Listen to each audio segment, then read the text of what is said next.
Good evening and welcome to Inception Podcast Special. This evening we are live and I have a wonderful guest, John Russell, this evening. First of all, I'm Gloria. This is Inception Special Live. I would like to also just blow my own horn. Do not forget Saturday nights, 8 p.m. UK time, Waking the Dead Ghost Stories. This Saturday, we're on case number 3. I'm inviting a guest on to co-host with me to discuss the story, and it's called Child's Play 6 Feet Under. So please join us Saturday, 8 p.m. UK time. Well, John, welcome to the show. Gloria, thank you so much. I'm really happy to be here. It's exciting to be with you. This is going to be a great interview. We're going to have a lot of fun. We are going to have a lot of fun. So I would just kick it off and say, okay, John, I put up your bio up on the site. You're a psychic medium, but I would like to know, dear to my heart, where did it all start? That's a good question, and one that's really interesting, an interesting story. For me, it started when I was about 5 years old, and I was in my bed, sound asleep. All of a sudden, I woke up completely wide awake, and I mean no drowsiness whatsoever, no grogginess. I was just absolutely, totally wide awake. And I thought, well, that's really strange. And I guess it must have been about 2 a.m, something like that. It's pitch black, of course. And I couldn't understand why I was so suddenly wide awake. And the first thought that came to me was, well, maybe there was a noise, and that's what woke me. And I laid there real still and listened, and there was nothing. And so my parents had left a night light on in the hallway outside of my bedroom. I had to get up and go to the bathroom during the night. And so I raised up on my elbows in bed and I looked around, and still nothing. And I looked down the hallway, and in the nightlight's glow, appearing around the door frame in the hallway, was this elderly black gentleman staring at me from around the doorway. And I screamed bloody murder, because my family obviously is white. I don't think we even had any black friends back then. And my first thought was, somebody's broken in. Because it was obviously somebody I didn't know, someone that shouldn't have been there. Yeah. And after I screamed bloody murder, he walked through the door frame, walked around the door frame into the hallway, and started walking toward my bedroom, toward me, with his eyes locked with mine. And his expression was not frightening. It wasn't threatening or anything like that. If anything, it was kind of a little bit bemused. Why is this child screaming his head off? And he didn't appear as an apparition. He didn't appear as a mist. He was every bit as solid as you or I. Yeah. And I can tell you what he had on. He had close cropped white hair, and that's how I knew he was elderly. Had a white mustache. He wore a red flannel shirt and khaki pants, and had on black dress shoes and a black belt. And as he got closer to me, I screamed bloody murder again. By then, my parents had started to come running. And he began to vanish at his feet, and then became translucent, then became transparent, own up his body into his head, and then that vanished. And my parents came in there and turned the light on. And I said, there's somebody in the house, even though I'd just seen him vanish. I said, there's somebody in this house.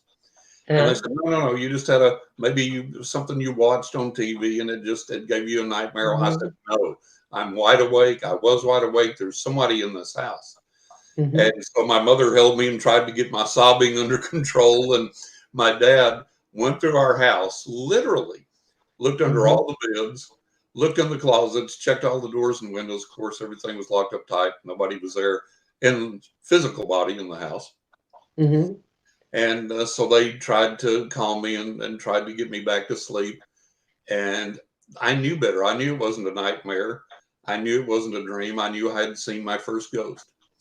And I couldn't for the life of me fathom why he had appeared to me in the first place. What would he come back? Would he scare me again? What did he want from me? Would he come and talk to me? And would that scare me even more? And I laid there in a whirl the rest of the night trying to get back to sleep. So shortly after that, the paranormal occurrences started. And I mean, on the physical realm, these were not things that I dreamed or hallucinated or envisioned or imagined. These were literal physical occurrences on the physical realm. A lot of times other people witnessed them as well as these began to occur. Was this straight after that? Yeah. Straight and after. It began to dawn on me then. It began to dawn on me then why this guy had come. He had come to open up the portal to the other side for these experiences for whatever reason. And then shortly I would make sense out of that. And the other thing he did was to come to awaken my psychic capabilities, my psychic gift, and get me to utilizing that. And the way that I discovered that happened, the paranormal experiences on the physical realm, those started shortly thereafter, but then not long after that, I was outside in the backyard playing with a toy, and this car pulled into the driveway that I didn't recognize. So I ran the house. I got my mom and dad, and I said, "There's somebody here, and I don't know who it is. I've never seen the car, and I've never seen the people." They said, "Okay, we'll come out and look." So we all went back outside, and they were, "Oh, those are friends of ours." I was like, "Oh, okay." So I'm playing in the yard with my toy, and they got out of their car and stood there out on the driveway and the sidewalk talking with my mom and dad before they went inside.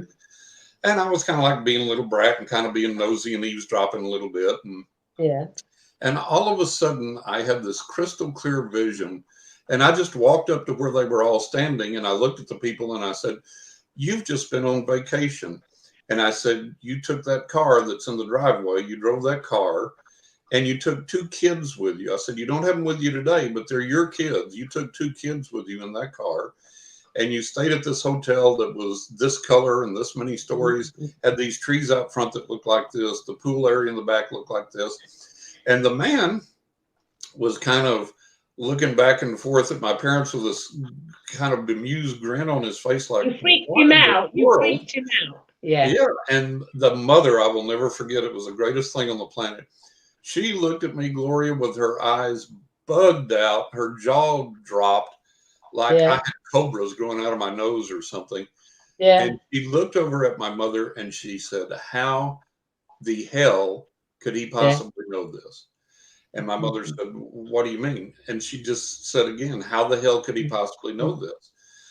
And my mother still didn't kind of cotton on. And she said, "Well, you know how kids are, kids and their imaginations." And she goes, "No, how the hell could he know this? We just went on vacation in that car with our 2 kids. And we stayed at this hotel that looked exactly like he described. And that's what we came over to tell you today, was about our vacation. How the hell could he possibly know this?" And my mother and dad's response was, "John, hush and go play now." And I was like, "Okay, nice to meet you folks." And off I went. And she still kept staring at me like I had cobras growing out my nose. And that's when I discovered that not only had the paranormal occurrences in the physical realm begun to manifest, but that my psychic gift had begun to manifest. And I said, "Oh, okay, I can see into people's lives." And I learned that I could predict their futures. I could tell what they were thinking. I'd see what happened in the past. And so that's when that awakened. And then it dawned on me. All of it went back to the old black ghost. And it was like, oh, that's why he came, was to open up all this and to awaken all this.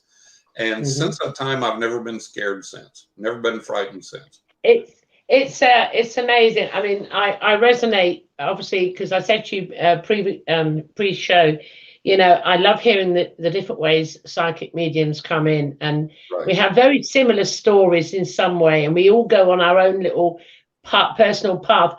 But I too, when I can, the earliest memory I can go back to, normally it's my elder sister that tells me everything before that. The paranormal every single time, but it was every single time, the things that would happen in the home, the gift of precognition was the strongest one. And I remember thinking, something's wrong with me, because did you have this experience? I kept thinking, because there were cases I'd precog something and I couldn't stop something happening. And I'm going, why have I got it? You know, and I would go through this process did you find that you questioned it yourself? Like, why am I being shown this? Did you question it at all? Oh yeah, and not only at a young age, later in life as well. And I think for me, people ask me, they say, "Well, you're a psychic, but you're also a paranormal investigator," which is kind of an odd combination. People seem to think. And one of the things that got me into paranormal investigation around the age of 12 was this questioning I had, this search for the truth and the search for the facts. Yeah. And I was always questioning everything that I was told. I didn't take at face value what I was shown psychically or spiritually. I would question that. And my goal was, how accurate can I be? And the things that are told me, what is true and what is false, what's real, what's a lie. There's so many spiritual theories and psychic theories, paranormal theories and religious theories, and psychological theories, on and on and on and on. And most of them don't hold water, as you know. No. And so my goal in that, as around the age of 12, was, where does this lead me, and where is the truth in all of this? What works, what doesn't, what's real and what isn't. And so I began to investigate everything on the planet at the age of 12. I read everything I could find, listened to everybody I could listen to, experienced everything that I could.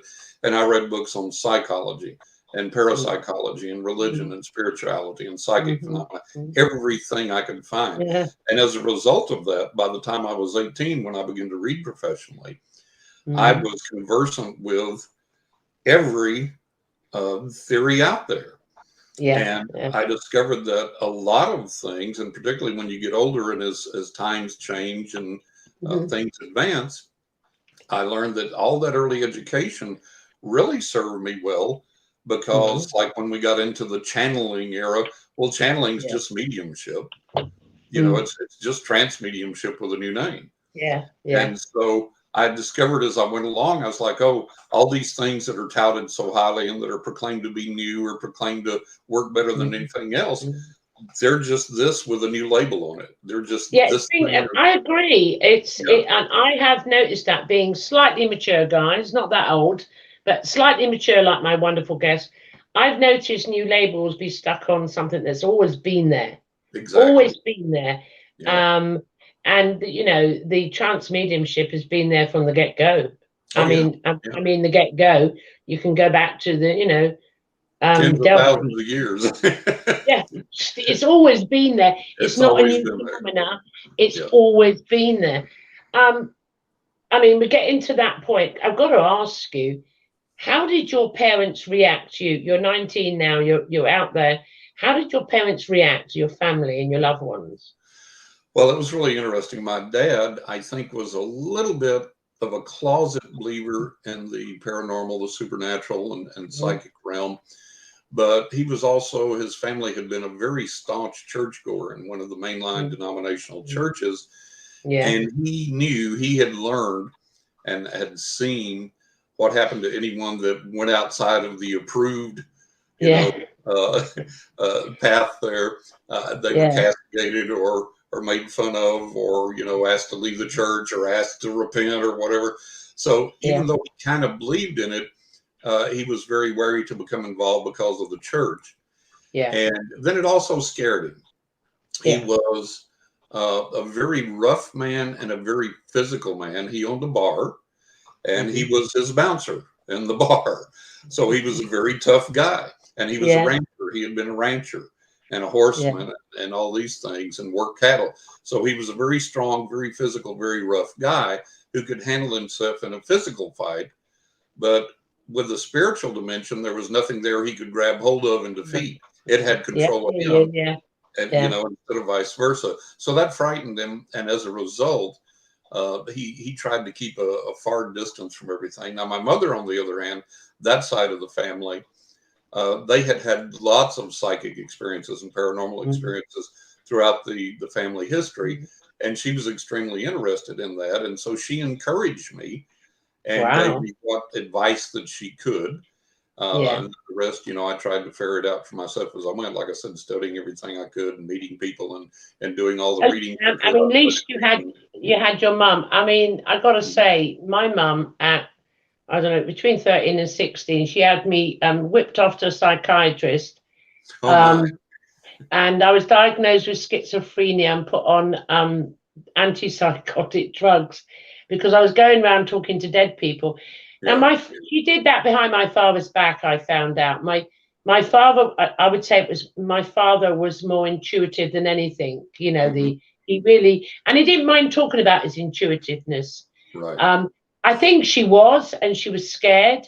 I think she's had multiple experiences, and unfortunately, she become very scared. But she didn't want it. She didn't want it, and she would literally try and beat it out of me, but then had me diagnosed with schizophrenia, which didn't stop it, obviously. But I just find it fascinating how different parents respond to the child. And I think a lot of that, Gloria, comes from again our religious upbringing and. A lot of it with a lot of people, you're taught from the get-go in the mainline church that anything that's miraculous outside of what the church approves is demonic or satanic or evil or whatever. And so I think a lot of people, a lot of parents, having been raised that way and holding on to those traditions and that dogma, then when their child begins to experience that, they admonish them because they fear the religious repercussions. Of that, and I think a lot of it's to do with what people think about them. However, what it's like once you're like this. I mean, I would question my peers and say, "What do you mean it's wrong? How can it be? How can I be sinful? How can I burn in hellfire when Jesus, your man, died and come back as a ghost, a spirit, and you still talk to him. You go in there and you talk to this man that died. Isn't that mediumship? Bang, bang, bang, bang, bang. It was it just didn't work. I just wondered out of a curiosity how it was for you coming out the closet, I call it. When I got nearly locked up. Well, with my parents, it was okay, but with my peers, I experienced the same thing. As you did, because they were afraid of it, or they wanted to deny it, or they thought it was evil or demonic or whatever. So I learned that I had to be careful who I said what to. You learn, don't you? You learn. Yeah, you learn. And wait for that opening or not. If that opening was there, they were receptive, then you could talk about it. And if not, you couldn't. And, growing up, this is in West Texas, I'm growing up. And conservative and very religious, and I remember being up into my 20s, even 30s, before you could openly talk about UFOs and be taken seriously. Before then, they thought you were nuts, or they made fun of you. You could lose your job. All kinds of terrible things could happen. So I've got to ask you.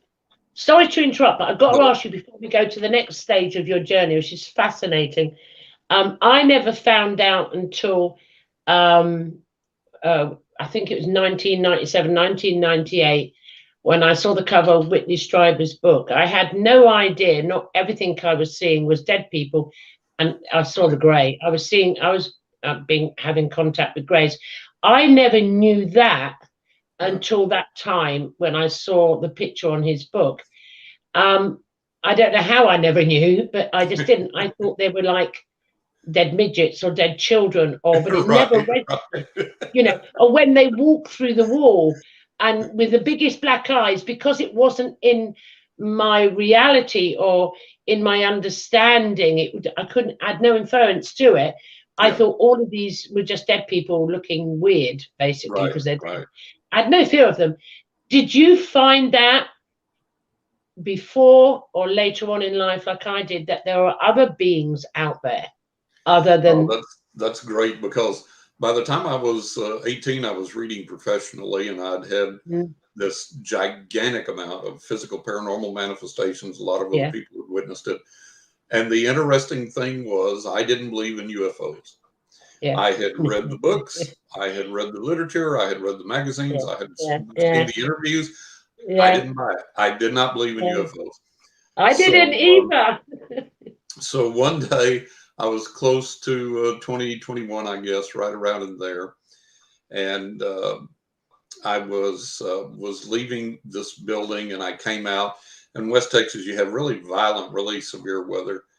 And I came out and I got hit in the face by this blast of wind. And I thought, oh, well, thunderstorm coming up, and the sky was overcast, and the clouds were low, and it was getting dark. And so I said, okay, well, no big deal. I'll run to my car. My car was across a narrow 2-lane street and a parking lot, and I could see my car from where I stood. So I looked across the street to the parking lot, and connected to the clouds above, coming down in a wide column, maybe 4, 5, 6 feet wide, was this cloud come down from the clouds above, and this column, this tube, come down and was sitting in the parking lot, resting in the parking lot on the asphalt by my car. And I was like, oh, well, now being in West Texas, I had seen a ton of wild, bizarre weather, because you have tornadoes frequently and all these bizarre, hard thunderstorms and everything else. So I was like, oh, wow, maybe this is a small tornado or whatever. And I'm standing there watching it. And first thing I notice is that none of the debris in the parking lot is moving around the base of this cloud. If it was a funnel cloud, stuff would be whirling around or blowing around or scooting around, and all the debris right by the cloud is completely still. I said, well, this is really crazy. And then as I continue to watch the cloud, from within it, there are these orbs that come out and recede, and then come out and recede, and they're fluorescent colored, and they're red, and they're orange, and they're yellow, and they're green, and they're purple and blue. And honest to God, Gloria, the first thing that went through my mind is, being around 20 years of age and reasonably sound mind, I thought, the first thing that goes through my mind is, okay, that's it. I've gone nuts. I'm hallucinating. I'm around the bend. I'll go and check myself to the hospital and find out what's wrong with myself. And so then I had this very odd urge to walk toward the cloud. So I took a few steps toward the cloud, and as I did, it moved a little ways toward me. And I stopped, and it stopped, and I backed up, and it backed up. And I walked toward it, and it came toward me. And I stopped, and it stopped, and it backed up.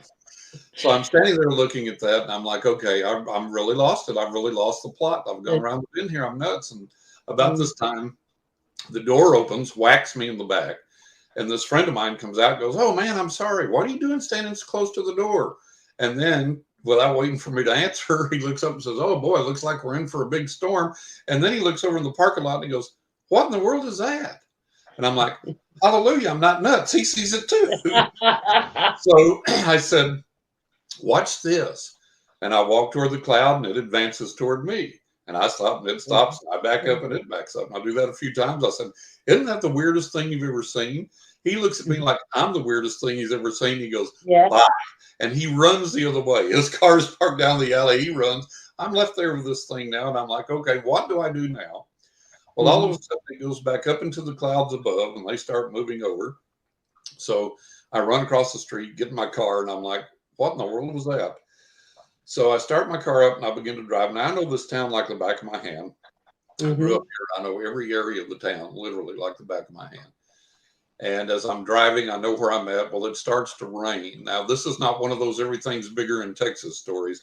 This, I mean, it begins to rain so hard that with my headlights on and my wipers on high, I cannot see past the hood of my car. That's all the visibility I've got. And there are cars angle parked on the side of the street. And I'm like, oh, my God, what am I going to do? I can't stop because somebody's going to hit me. They can't see either. And I'm going to sideswipe these cars that are angle parked over here. So I'm creeping along in this deluge. And all of a sudden, my headlights pick up this car in front of me, and I slam on my brakes. And the car behind me slams on its brakes, nearly hits me. And I can see the stoplight, the glow of the stoplight just barely up there. And I said, okay, I know what street I'm on. There was a Sears Roebuck store there, and it faced Beauregard, and in the back of the store on Tewig Street was a big parking lot for their automotive and for the store. And I said, if I can just get into that parking lot, I knew I was on Tewig Street. And I said, if I can turn there and just get into that parking lot, I don't care how crooked I park, I'll jump out and I'll be sopping wet, but I'll go in, look at the sporting goods. down in the basement until the storm passes, and then I'll come back out. I can't keep driving like this. I'm going to have a wreck. So the light changed, and the car in front of me is creeping around. I'm creeping around with my lights on his bumper, reflecting back, trying to gauge distance, and the car behind me is doing the same. And periodically, I try and lean over and see where the cars are angle parked on the street so I don't scrape them. Can't see. I'm like, oh my God, this is insane. This is nuts. And as I'm creeping along, I lean over again, holding on to the steering wheel, and I lean over in my seat, trying to see where the cars are angle parked, trying to see if I can get a glimpse of where the Sears driveway is going to be to go into the parking lot. And with the rain coming down that hard, 1 second later, count it, 1001, there's not a drop in the sky anywhere. The clouds are still there. It's still overcast, but there is absolutely no rain at all. 1 second, you can't see past the hood of the car. The next second, total visibility, totally stopped. Not a mist coming down, not a drop. So I'm like, what in God's name? So I turn off the wipers. You can see all the way down the street, see all the way up the street. Total visibility is returned. Of course, it's still overcast, but not a drop of water. And like, this is the weirdest thing I've ever seen. So I'm sitting there in my car. I'm real close to the entrance to Sears now. I can see. And people start swerving from the oncoming lane into our lane and almost hitting cars in my lane. And people are honking, and people starting to roll down their windows and point out of their cars. And some people are opening their car doors and jumping out into the street and pointing up. I'm like, everybody's gone nuts. What in God's name? And I look where they're pointing, and there over the back of the Sears building is this solid metallic UFO about 30 to 50 feet diameter, hovering maybe 30 feet over the top of the building, just sitting there. And I'm like, oh my God. And I literally did a cartoon eye rub. Look back, there it is. So I thought, I'm going to get out of the car, look, get a better view. And as I touched my door handle, the UFO just barely perceptibly moved, and the clouds came rushing in from behind it, covered it up. And the second that the clouds covered it up, the rain was back in its former intensity. I mean, literally a second later, it's back. Wow. So I managed to get into the parking lot. I followed this guy in front of me, and he was going in there too. And I said, I don't care if I hit him. My insurance will cover it. I'm going to talk to this guy because I still can't believe my own eyes. UFOs don't exist. And I was like, here the damn thing is. So I see him, and I park right by him as close as I can. He jumps out, and I jump out chasing him. And he makes it into the store before I do, a little vestibule there with a rug you wipe your feet on and everything. A little airlock inside the store. And by the time I get in there, and of course, we're both just sopping wet. It's raining so hard, it just stings and burns to run through it. It's unbelievable. And so he's standing there. I remember he wore glasses, and I didn't at the time. And he's just hanging his head down, looking down at the floor, and water's dripping off his glasses. He hadn't even cleaned them yet, and water's dripping off both of us like we just got out of the shower. And so I walked around in front of him, stood there in front of him. It took a second for him to realize anybody was even there. And he looked up at me, and I said, excuse me, but did you see what I just saw? And he looked at me a little bit, and he says, yeah, but I damn sure ain't going to tell nobody. And he sidestepped me and walked off through the store. And like I say, that was a time that you just didn't tell people you'd seen such a thing unless you wanted to be called a nut. And so that was my experience of finding out that UFOs were indeed real, that they were physical craft, which our government has now finally confirmed. And I mean, it's amazing the different ways that we've all found out. I'm talking about psychic mediums, how we've all encountered. I mean, but years ago, mediums would never talk about it. I only ever met one who was I'd say one of my mentors way back in the day, and she would talk about the beings. She would. But you raised something that's really funny. When I was 20, because I didn't find out till 1987, so I was a lot older. When I was 21, I went to visit my brother. Obviously, all the kids were psychic, and he was going to me, sis, I've got to tell you something. These beings are coming, and he said they're teaching me things. And now remember, I see dead people, but I'm looking at him. You've got a screw loose. I'm going, okay. I was the baby sister, and they're teaching me, and he's telling me the science and the fractions and astrology, and he's getting all and sis, they said this, and sis, and I'm his baby sister, and I'm going, Yeah, Billy. Yeah. Sure And they I'm did. thinking, Sure they did. Yep. you're mad. You are so. And I really, do you know what? I tell you something, John. I never believed a word that come out of his mouth. I thought he was crazy until later on down my life. I went, "Oh, did I eat my words? Humble Yep. pie." That You and me both. was a You and me shocker. both. You know, I was so naive, Yep. Yep. to this world I'd never heard of. And my elder brother was already aware of this. So Yep. I just thought I'd throw that in. I love the parallel stories that we all seem to have when we come into this. And now with the ET phenomena, do you think, I'm going to have to ask this question because this is coming up a lot lately, John. I now myself feel that the dead, ET, and everything's all the same thing, all under one umbrella. It's never been categorized separately like people did in the past. Right. Me, I see it because, as we say, you have an experience, a dead person, a spirit comes in, and then the paranormal starts, and then more starts, and it expands out. Does that resonate with you, or how does that go run by you? It does resonate with me, Gloria, because I think that, you know, it's human nature to categorize things. Yeah. We want to put things in categories. Yeah. And the fault in the paranormal community, the psychic community, the UFO community, the fault in all of these has been to, if it's this, it can't be that. Or if it's that, it can't be this. Or I believe in psychics, but I don't believe in paranormal phenomena. Or I believe in UFOs, but I don't believe in psychics. And so we've put all these categories into existence, these fake categories into existence, and defined what we believe is real and isn't, what belongs to what and what doesn't. And by doing that, we've really muddied the waters, and we've failed to realize that you can take, like you said, a giant umbrella, and under that is psychic phenomena, UFOs, gnomes, elves, fairies, angels, nature, spirit, everything is there. And if you choose to, what I've always done my entire life, Gloria, I never accepted a limitation for myself or a strict categorization for myself. I'm a psychic. I'm a psychic medium. I do. I work with tons of different divinatory methods. You know, I communicate with nature spirits. I've worked with healing. I've worked with psychometry. I've worked with crystals. I've worked with no. Why limit yourself? You know? Yeah, I know. And I say this a lot, and the group I run, you know, don't limit yourself to just spirit world, dead people. There is so much more. And because and as this goes on, I remember, oh God, it was a couple of years ago, and I was helping out in a group, mediumship group, and helping out. And I said, okay, and as I told you, I don't do platform mediumship. It's not my area.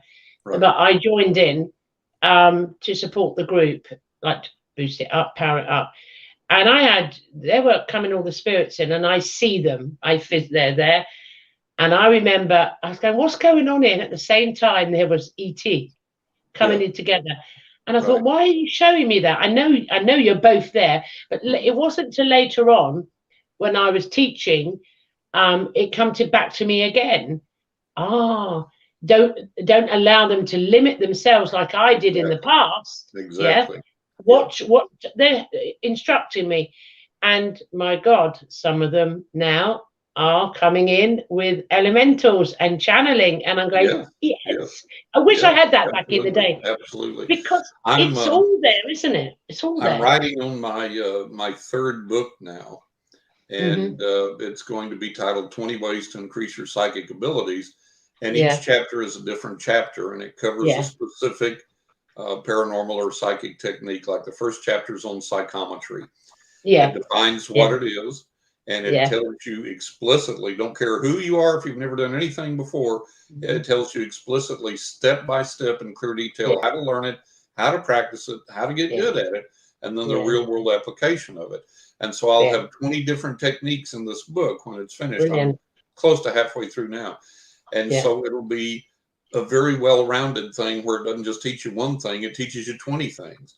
Absolutely. And then encourages you go out and learn more. You know, exactly. I mean, I do encourage the group, and I do it myself with them. Go out into the woods, go out into nature. You've got the elementals, the spirits. The world's your oyster, what you choose to connect with. Exactly. I mean, right. You mentioned something about psychometry years ago. Of course, back in the day when I was a child, being slightly immature, there were no names like medium or nothing. It was just a normal way of life for me. Right. And I did an art exhibition. 2012 it was 2012, and I was sitting there. People were coming in, looking at it was sacred geometry at the time, and they were looking. Right. And this woman comes straight up to me, John, and she shoved this St. Christopher necklace in my hand and closed my hand. And I, looked, and I was doing my circles at the time, but not outside practicing. Right. And I said, why did you do that? Yeah. She just put this object in. When I opened my hand, I was just my identity had shifted because I was in shock that she'd done it. Right. Straight in. I was going. And then vroom, I stopped and I went, I am so sorry. It was obviously from her father. And she said, oh, I knew you could do it. I said, but why did you come to me? She said, I just looked at you and something told me you would do it to give me. So what did I go and do? I thought, oh, that's cool. I went home and got my friends, bring me anything you want, anything. Yep. I'm going to have a go at this. Do you know what? I had a good few months playing about. I loved it. I found it one of the most exciting and fascinating things to do. And then I got bored with it, as I always do. And then I stopped doing it. But I that's how psychometry come into me. Yeah. Then I realized it had always been there. And I hadn't recognized it as psychometry. It's all these things that have to be awakened in us. Yeah. They're there and they have to be awakened in us. And people always ask, and I tell people, I say, look, we all have a degree of ability that we're going to rise to and we're going to plateau there. Yeah. And it's just like, and I don't ever tell people that to discourage people, but for people to be realistic, because there's so many people I encounter among my clients, friends and everything. They're like, I just can't do what you do. And I say, that's right. And you never will, because I have this unique gift and this unique talent that's allowed me to continue to grow for all of these 50 years that I've done this professionally, and other people won't and can't do that. And the analogy I give them is like, look, you can take 5 people and give them 2 or 3 or 4 or 5 years worth of piano lessons. And the one that has the inherent ability may become a concert pianist that moves our emotions with the music, and the rest of us do good to play chopsticks, Yeah. So we all have a varying degree of ability, but what you do is you need to find out where your niche is to begin, and develop that as far as you can, and then branch out, like you said, and see what else you can discover and see how much further you can go, and not limit yourself, but just realize that at some point it's going to be, okay, this is about my plateau here. I agree with you. It's like, when I said to you before the show, or even on the show, I didn't follow your path. My path was a different path to use the gifts, which was in criminology, counseling, cold cases, and things like that. I have never had interest to do. I've done, and I one-to-ones, but more rescue medium. I've never been interested to go on a platform and perform. Never, ever, ever. I knew it didn't resonate. It didn't pull me. But all the paranormal and all the other stuff would pull me. But I seem to have gone through the school of opening up each gift. Exactly. Opening up. Exactly. And so then realizing, oh, that's that. Yeah. And when I started to hear about clairaudient, clairsentient, I go, what are you talking about? And I had to learn these new names because it was natural. There's those labels again. Labeled for things that you had already done. So what am I? I see dead people. I talk to dead people. They just pop in. There's no rules and regulations.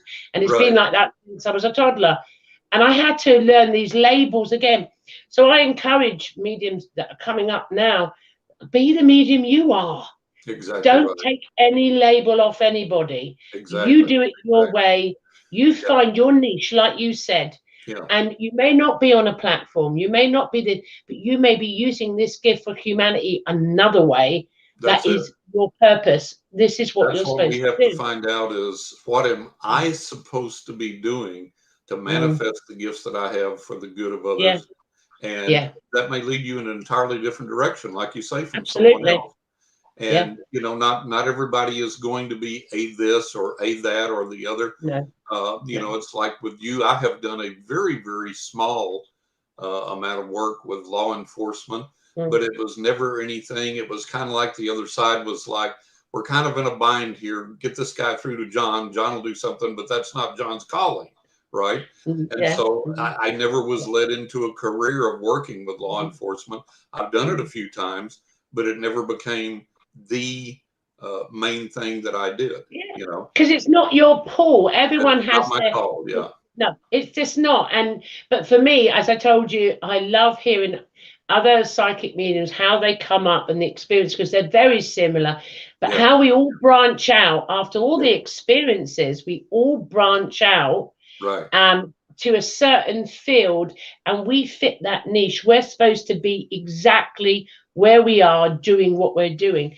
It doesn't stop people aspiring to work towards that. So there is a form of development. I did get a mentor because, you know, she just said you can't go around. I'd walk in the street and I'd be talking to them, and you know, it was just like, you know. So we do need that form, but be who you are and go where the pull is. There'll be a pull. And that's the thing. You know, I have a lot of spiritual disciplines that I can do, but my main spiritual discipline, my main focus in life has been providing readings for clientele and guiding their lives and leading their lives. You know, I've conducted workshops, I've taught, I've experienced and dealt with all of these other realms of things. But my main focus, I found out early on, was to sit down with someone and go, okay, here's why you're where you're at. Here's what's going on now and what you need to do about it. And here's what's coming and how you need to handle it. And that's my main focus in life. That's the main focus of my gift. I mean, it's wonderful because the guys in my groups will tell you, because they do two sections. They do spirit mediumship and they do psychic mediumship to strengthen each one. And they know my favorite is always and always will be not spirit mediumship. No disrespect, guys, but psychic mediumship. I love the psychic ability, what it does. And it's not just what you think it does. That gift can do anything. It is amazing. Where your consciousness can expand to such an extent. I mean, like I teach remote viewing, but just for mediums, just to enhance their mediumship, not to train to be some remote viewer somewhere. But all of the psychic gifts I think are wonderful. So I love psychic mediums. I prefer them. I really do, because the inspiring things that come out, and the sitter sits there and it's like, they know this, and they get excited. They start to then open up themselves and resonate. And themselves, I do believe, I don't know if you do, but I do believe, it is my truth, that when you give a reading like that and you connect, that their psychic gift opens up a little bit more themselves. I think so. Become, does that resonate with you, sweetie? I think so, I think it does, because there's this energy that the other side produces that connects the two of you, and that energy transfers to that person and gives them the ability to be receptive to what you're saying, but also, like you say, to open up more themselves psychically and open up more to the spiritual experiences that they can have available to them. And so I think it does. I think it does do that. And I had to interject there real quickly. It's like, remote viewing. There's another tag that mediums have always remote viewed. They call it always. I never knew. never knew it was. I don't know when it was. Seeing, clairvoyance. And now we call it remote viewing. And I think maybe the governments did that because they didn't want it to be associated with mediumship. Yeah, most probably. But we got to put a different label on it. Yeah, it was normal for mediumship to see. Yeah. To take the consciousness, go in and find the details and come out. Absolutely. We do that. I used to have the precogs, and I don't know, I didn't do it intentionally, but I would see what someone was doing and where they'd gone, and then I'd say, oh, they're doing this and they're doing that. I was young. Exactly. And I was dead on. That didn't, remote viewing, the word didn't exist. It was a natural thing for a psychic medium to do it. Yeah. And I always say, well, when you're doing a spirit reading, you're remote viewing, don't you know it? You say, I want to learn remote viewing, but you already do remote viewing. Exactly. If you're connected to spirit and you're being shown and you're traveling and looking in the house and we lived here, blah, blah, blah, whatever it is.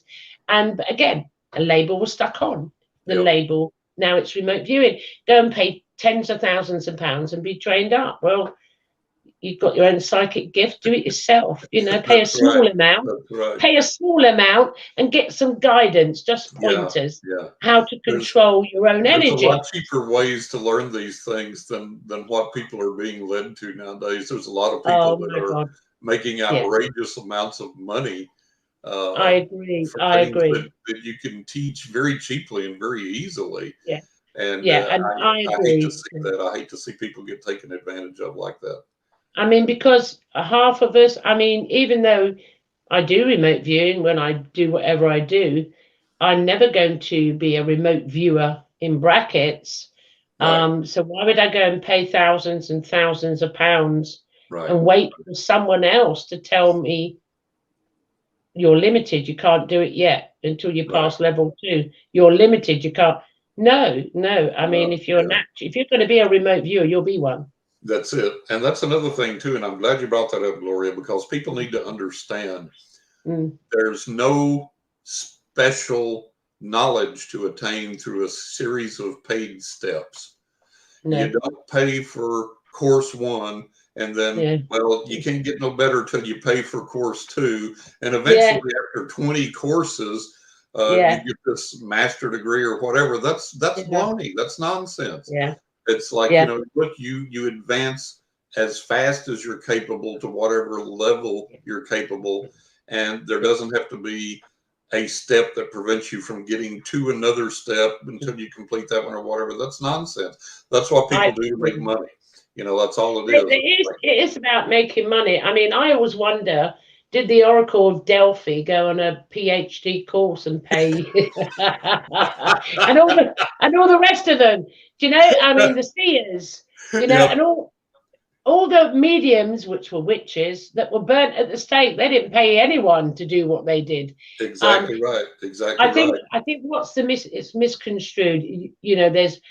There's natural. There are natural mediums that are born into it. They come in, and they come in. Psychic mediums. They come in, and they're already using their gift just to survive. They're already being thrown into situations to prepare them all the way through. Then some later on, someone else maybe turns the light switch on for them, and then they come in their way. There's so many paths through this. Exactly. Yes, everyone has psychic ability, everyone. But as you said, not everyone's going to be a Beethoven. Right, I mean, I'm never going to be, some famous person on a stage, and I don't think I'd ever want to be, actually. And I think the best training, I did everything I could to educate myself in this realm, to learn and to teach myself. And I found out that the best instruction and the best study for me came directly from the other side. Yeah. And from just reading a library full of books and letting the other side say, okay, this is real, this will work, use it. This is fake, ignore it, don't pay attention to that or whatever. I resonate with that. I remember a child teenagerhood, especially when I didn't have any other information in my head there was no internet. I didn't have no information. I didn't even know about ET. But I remember talking a lot and being taught a lot. I remember them just popping up whenever they felt like it and just chatting away. And that's how I used the psychic muscle that way. They were training me, basically. They were preparing me for where I was supposed to go. I had no idea. So I agree with you on that one. It's if you want to do it, go do it. Exactly. Go practice it. But there is some procedure, but you don't have to pay a hell of a lot of money to do it. And if someone says no, you're not ready, walk away. Exactly. Run the other way. Run the other way. Walk the other way. Look, we're always ready.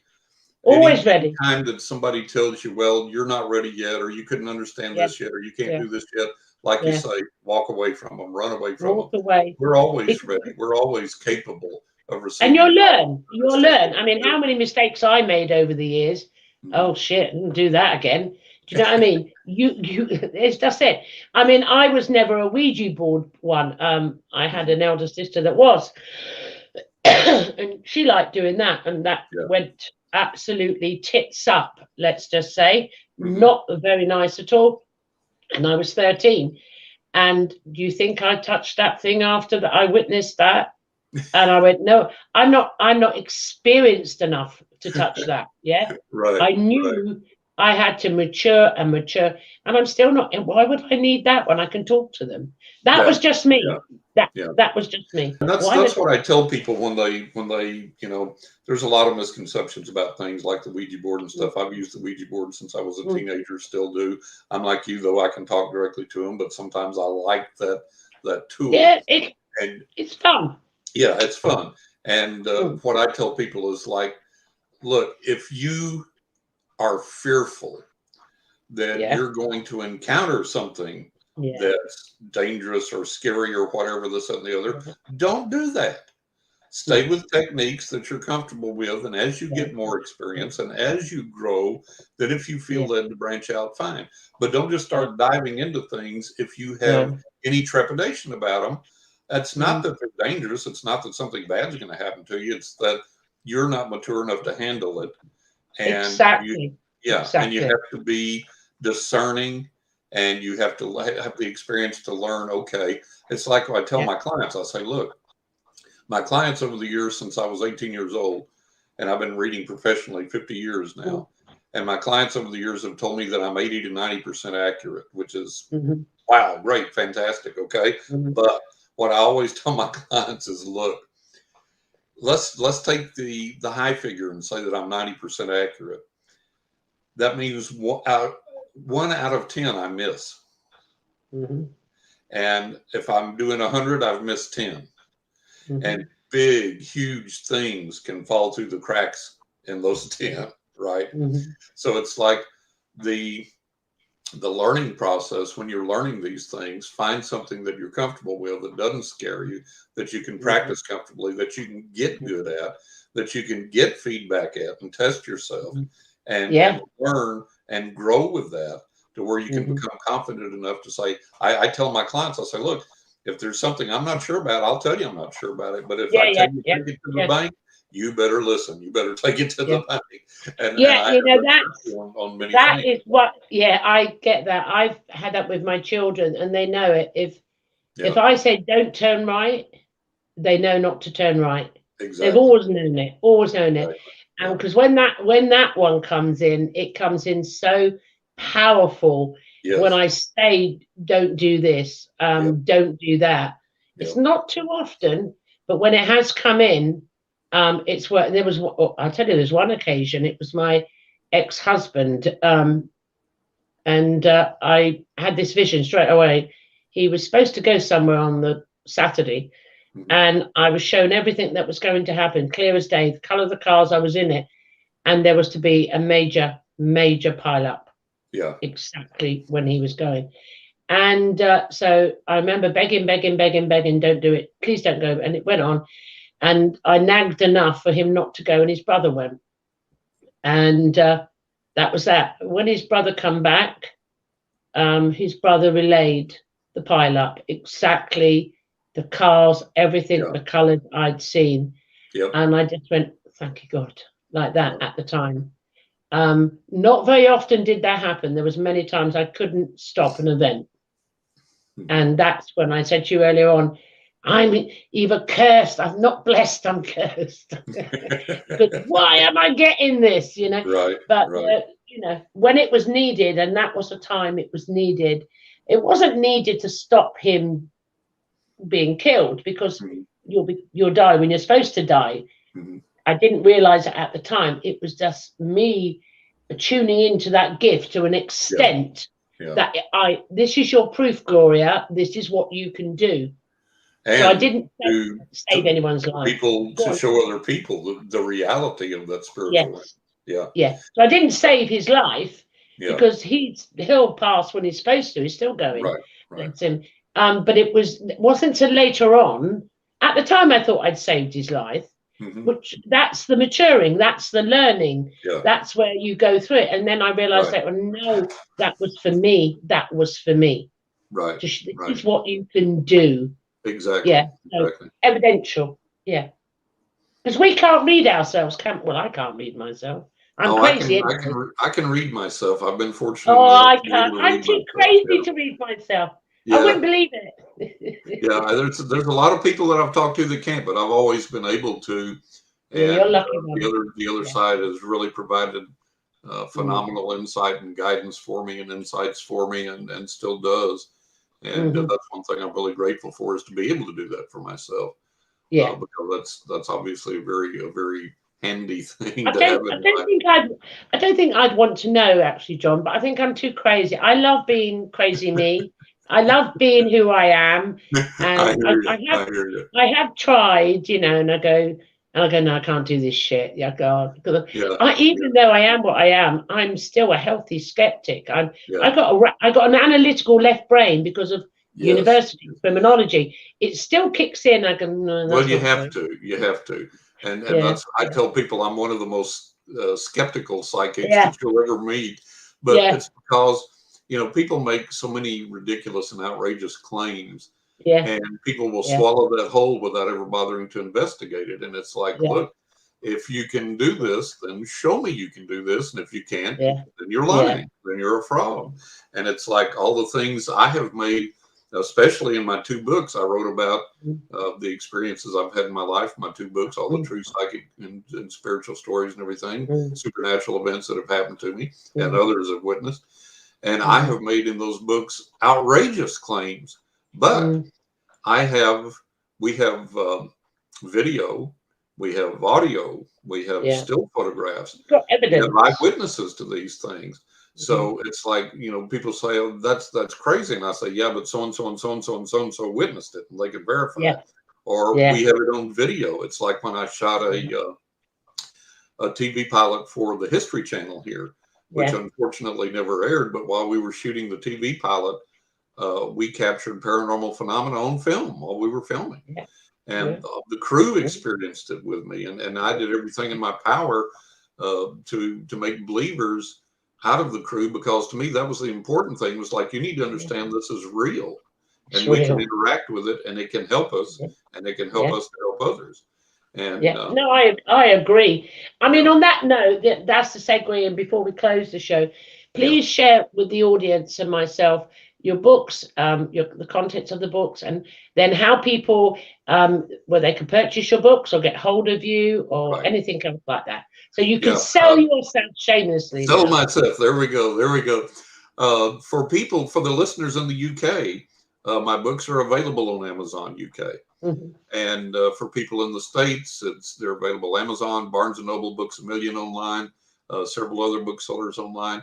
If you want more information about the books, including links where to buy them, for my first book, which is titled Writing with Ghosts, Angels, and the Spirits of the Dead, you can go to writingwithghosts.net, and it has all the information there. For my second book, which is titled A Knock in the Attic, go to aknockintheattic.net, and it has information there. Again, you can enter either one of those titles into Amazon in the search box, either Amazon UK, Amazon US, Barnes & Noble, Books A Million, several other places.